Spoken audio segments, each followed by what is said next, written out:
Kian de los Santos, matao na kinota lang o sinama lang sa kota para lang may pakita ang administration when it comes to their drug war.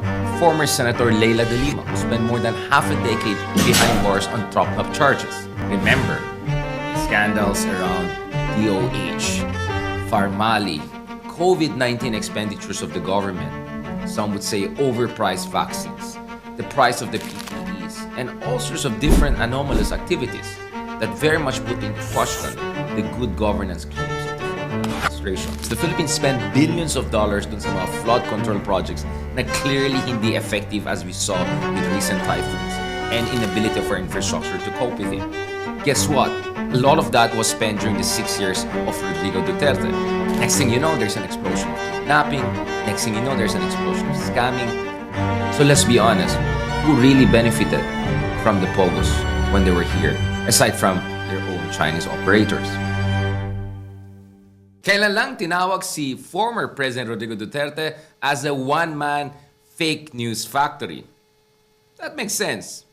But in many ways, mas accurate na tawagin siyang BUDOL King. Let's look at the data and the actual Duterte legacy. The President of the Republic of the Philippines, President Rodrigo Duterte.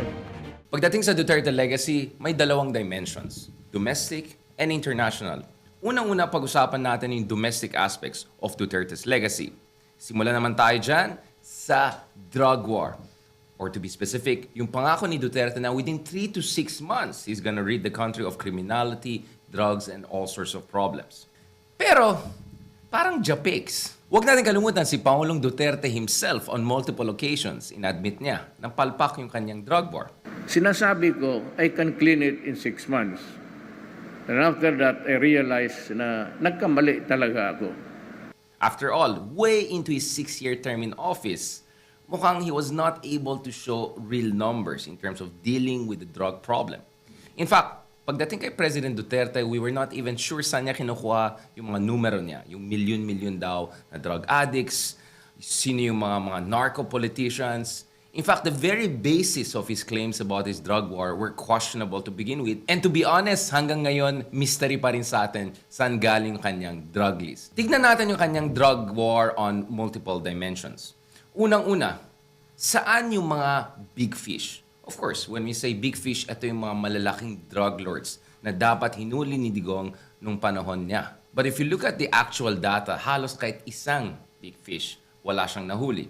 In fact, interestingly, some people would say he could have easily apprehended one of the big fishes who spent time with him at ang dami nilang pictures together. In fact, this person apparently was easily able to escape when push came to shove.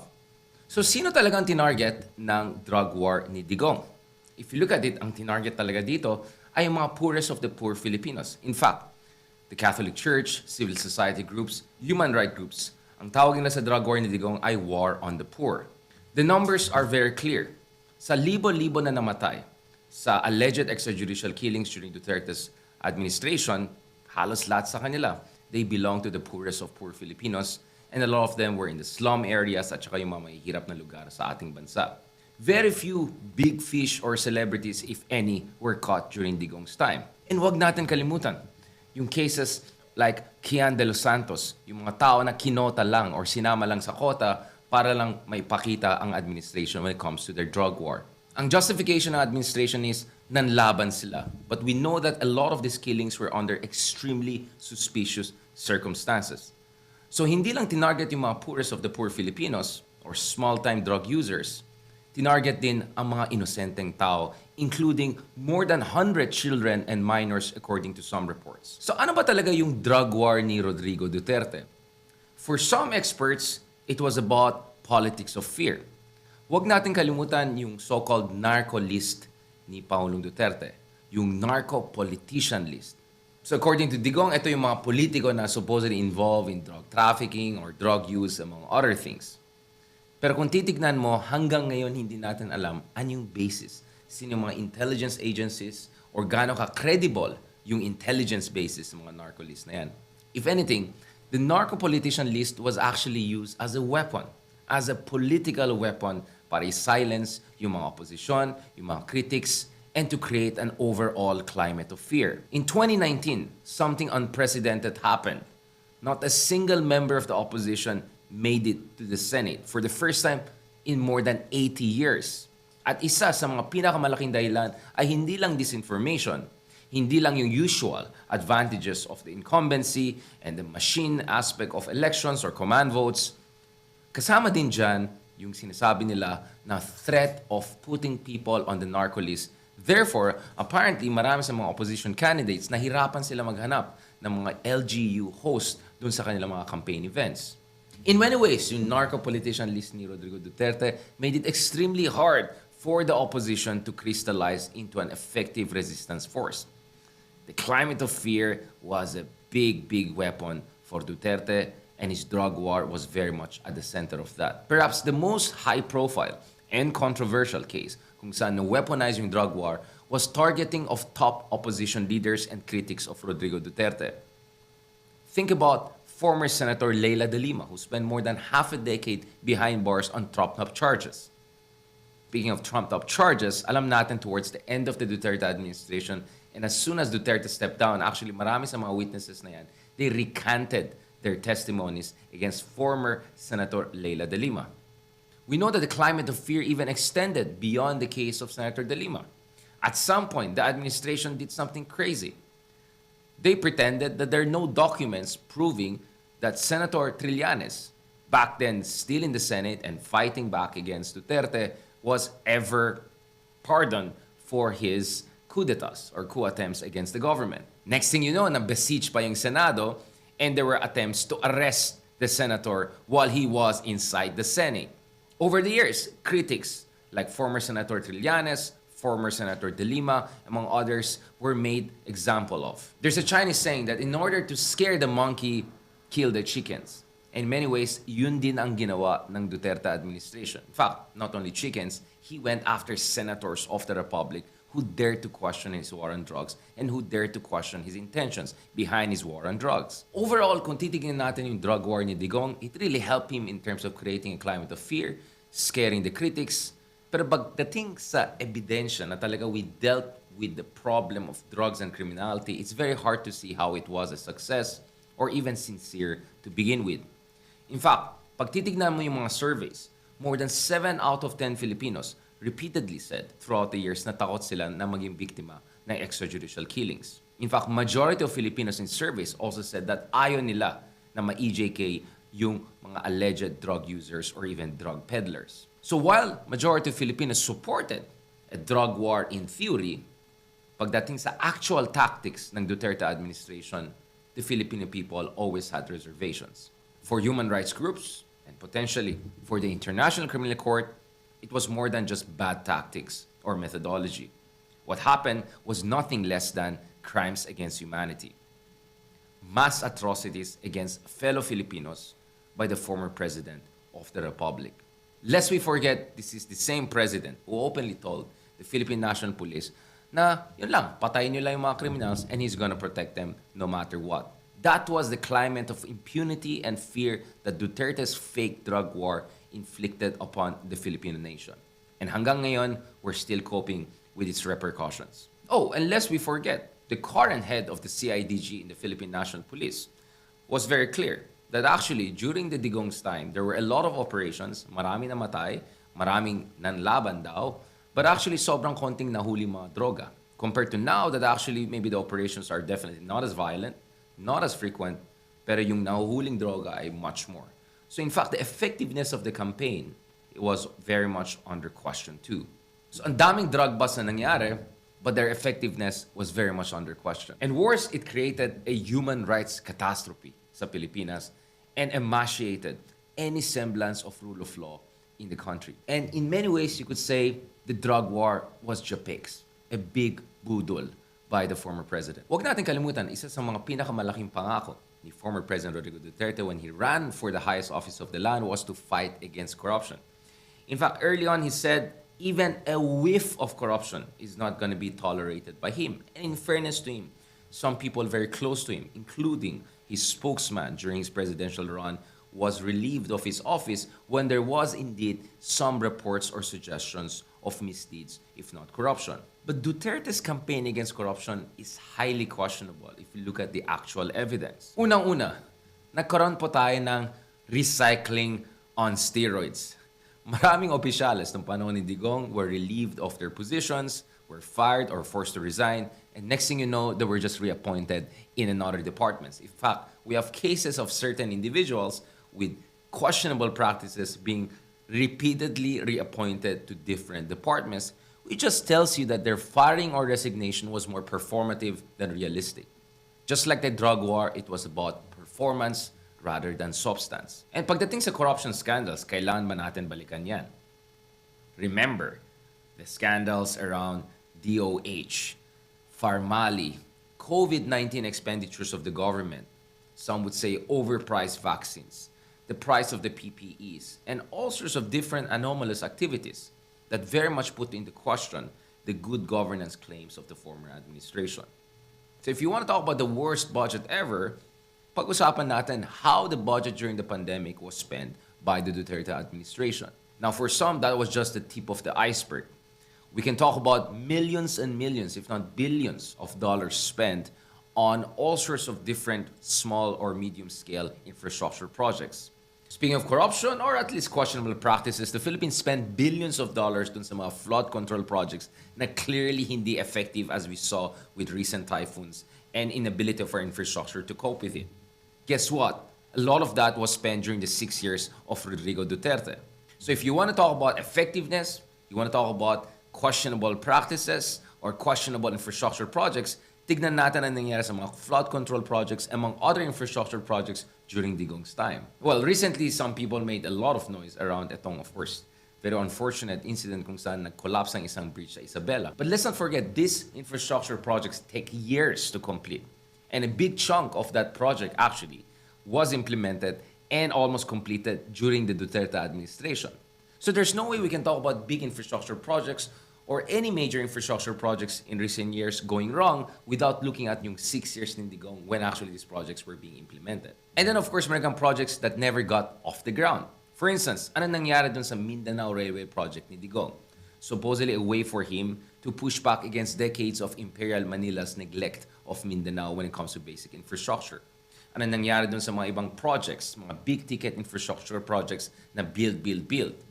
Base sa mga datos na meron tayo from DPWH and other important sources, napakababa yung efficiency rates of completion of different infrastructure projects under the Duterte administration. And when it comes to traffic in Manila, last time I checked, the DPWH Secretary of Duterte, towards the end of his term, said that soon in Philippines, you can go from one point in Metro Manila to another point within 30 minutes to 45 minutes. Where last time I checked, it took me more than 2 hours to go from one side of Metro Manila to the other side this year. And it's already 2025. So kung titignan natin yung track record ng Duterte administration when it comes to infrastructure, corruption anomalies, well, it's not very encouraging.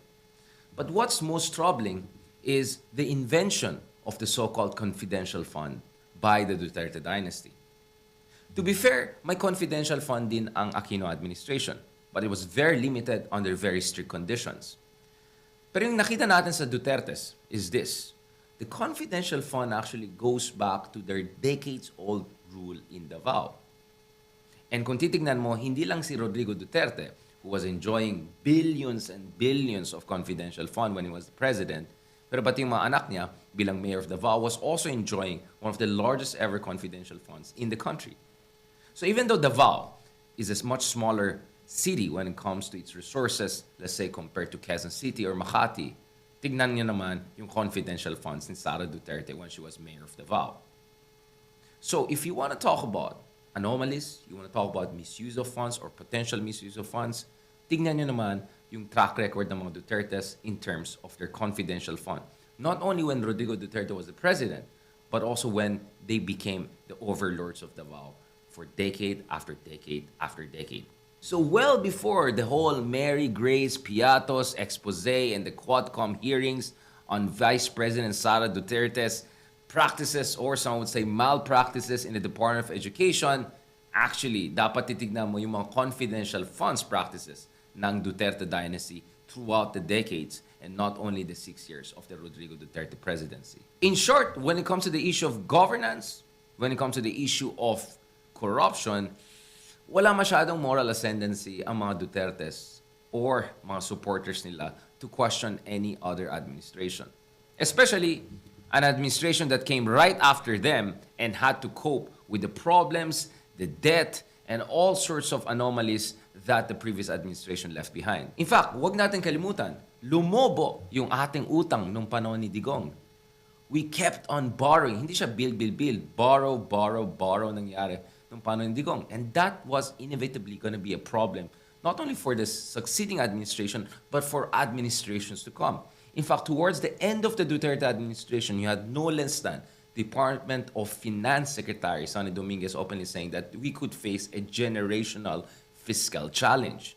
So in short, there's no way to talk about our ability to cope with different problems, to invest in our infrastructure, without also talking about the bad legacy of the Duterte administration when it comes to debt, when it comes to inefficient infrastructure spending, and not to mention yung quality ng mga infrastructure projects nila, among others. Oh, but speaking of BUDOL, ito isa sa mga paborito ko yan. Remember, Duterte also said early on, nagalit siya sa gambling. Bawal daw ang gambling sa kanya. And yet, next thing you see, nagdagsa ng mga pogos, Chinese pogos, nung panahon niya. From a few online Chinese casino operators in the Philippines back in the day, it exploded to unprecedented proportions. By some estimate, more than 100,000, if not hundreds of thousands, of folks from China flooded into the Philippines in order to work in suspicious pogo or online casinos all across the country. Next thing you know, there's an explosion of kidnapping. Next thing you know, there's an explosion of scamming. And worse, based on reports by some of the top senators and top officials back then, including former Senator Lacson, to sometimes even admissions by top security officials like former Secretary of Defense Lorenzana, not to mention former National Security Advisor General Esperon. All of them, in one way or another, also warned about the possibility of espionage and infiltration. And that's precisely why the Alice Go, or actually AKA Alice Go, accurately known as Go Huaping, is very important because it showed that it was during Duterte's time na talagang pumasok itong mga pogo na yan and nagkaroon ng mga questionable activities and potential infiltration by China's security services and intelligence services in the country. After all, how much of background check or proper scrutiny did we do of a lot of these pogos? In fact, one thing I noticed during the time that the pogos exploded was this. Marami sa kanila ay malapit doon sa mga strategic locations, including Camp Crame, Camp Aguinaldo, yung ating airbase. So it also raised some serious questions as to whether these were pogos that were just doing illegal criminal activities or something probably even worse and even more sinister. Now, just to be clear, not all the pogos were doing things that were wrong. And a lot of Chinese folks who actually ended up working there were just looking for better opportunities in life. But the reality is that black box yung pogo industry. Many things happened there that until now we are yet to fully uncover. And the Alice Go situation was just probably the tip of the iceberg. And this is one of the things that got very interesting. Nung panahon ni Digong, isa sa mga biggest critics of the pogo phenomenon was no less than the Chinese government. On multiple occasions, the Chinese embassy in the Philippines tried to encourage its own citizens not to get involved in this industry, and it tried to encourage the Philippine government to shutter or shut down the pogo industry. In fact, during one of Duterte's visit where he met President Xi Jinping, this is per admission of the former president himself, the paramount leader of China asked him, please shut down the pogos. This is bad for China. As you know, bawal ang gambling in China, and there are a lot of potential criminal syndicate groups also involved in this gambling. So the pogo explosion in the Philippines actually had negative repercussions back in China, so much so that their paramount leader, their embassy here, a lot of their top leaders had to ask Rodrigo Duterte to stop it. And yet, he said no. Why? Sabi niya daw may national interest. But what national interest? If you look at reports about tax evasion, if you look at the reports about money laundering, if you look at the reports about crimes, klarong-klaro na hindi ganun kaklaro yung national interest natin pagdating sa pogos. So let's be honest, who really benefited from the pogos when they were here aside from their own Chinese operators. So when it comes to Duterte, Alice go, go, go, go. Yan ang legacy ni Rodrigo Duterte, or at least a part of his Budol King legacy sa Pilipinas.